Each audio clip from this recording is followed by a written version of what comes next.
দুই নম্বর দিকে যেটা খেয়াল রাখতে হবে, যেহেতু আমাদের দেশে খামারিরা একদিনের ব্রয়লার মুরগি আনে, একদিনের ব্রয়লারের মুরগি কিন্তু পরিবেশের সাথে নিজেকে খাপ খাওয়াতে পারে না, তাকে কিছু অ্যাডজাস্ট করতে হয় পরিবেশের সাথে নিজেকে।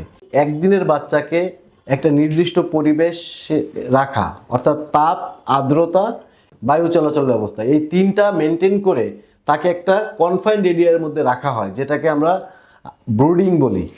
তো এই ব্রুডিং সিস্টেমটার মধ্যে তাকে প্রপারভাবে লালন পালন করা। এবং এইখানে খামারিদেরকে আমি বলবো যে আপনারা 1 ঘন্টা 2 ঘন্টা পর পরে পারলে একটু দেখবেন, কারণ অনেক সময় দেখা যায় কি খামারিরা পরিবেশ তৈরি করার জন্য টিন দিয়ে ঘেরাও দেয়, উপরে বস্তা দেয় বা চট দিয়ে এমনভাবে ঢেকে দেয় যে তাপ হয়, সঙ্গে অক্সিজেন থাকে না, অতিরিক্ত তাপ, ওই তাপটা দেখা যায় যে আস্তে আস্তে তাপটা কিন্তু বাড়তে থাকে। এক্ষেত্রে দেখা যায় কি তাপ কিন্তু একটা নির্দিষ্ট লেভেলে থাকে না, সে কিন্তু আস্তে আস্তে রাইজ করে। তো আমি খামারিদেরকে বলবো এই ক্ষেত্রে অবশ্যই থার্মোমিটার একটা ব্যবহার করতে হবে, রুম টেম্পারেচার, এবং আপনি 1 থেকে 2 ঘন্টা পর পর এসে দেখবেন থার্মোমিটারে তাপমাত্রাটা ঠিক আছে কিনা। আমরা ব্রয়লারের ক্ষেত্রে 1 থেকে 3 দিন পর্যন্ত আমরা সাধারণত বলি 85 থেকে 90 ডিগ্রি সেলসিয়াস তাপমাত্রায় মুরগিটাকে রাখতে। তো এর মধ্যে যদি মুরগিটাকে রাখা যায় তাহলে কিন্তু ওর জন্য ভালো তাপমাত্রা।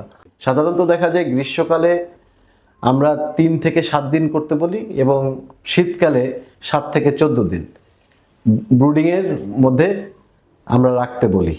এবং অবশ্যই আমি এখানে একটা জিনিস বলবো যে এই ব্রুডিংটা করতে যেয়ে দেখা যায় কি ব্রুডিংয়ের মধ্যেই অনেক সময় যদি টেম্পারেচার বেশি হয়ে যায়, বাচ্চাগুলো বাল্ব থেকে দূরে সরে যেয়ে তারা জড়ো হবে। তাপমাত্রা যদি কম থাকে দেখা যাবে বাল্বের নিচে এসে জমা হয়। তারপরে ব্রুডিংয়ের মাধ্যমে একটা নির্দিষ্ট তাপে কিন্তু তার এই এনজাইম সিস্টেম বা হজম প্রক্রিয়া এটা ডেভেলপ করে, তার শরীরে রোগ প্রতিরোধ ক্ষমতা করার জন্য রোগ প্রতিরোধ ক্ষমতা বাড়ে, এবং ডিমের কুসুমটাও কিন্তু 3 দিনের আগে শুকায় না আর কি। তো সেক্ষেত্রে ডিমের যে ইয়ারটা থাকে পেটের মধ্যে, তো ওটা অনেক সময় ইনফেকশন হয়ে যেতে পারে যদি আপনি ব্রুডিং বা ঠিকমতো ম্যানেজমেন্ট না করেন।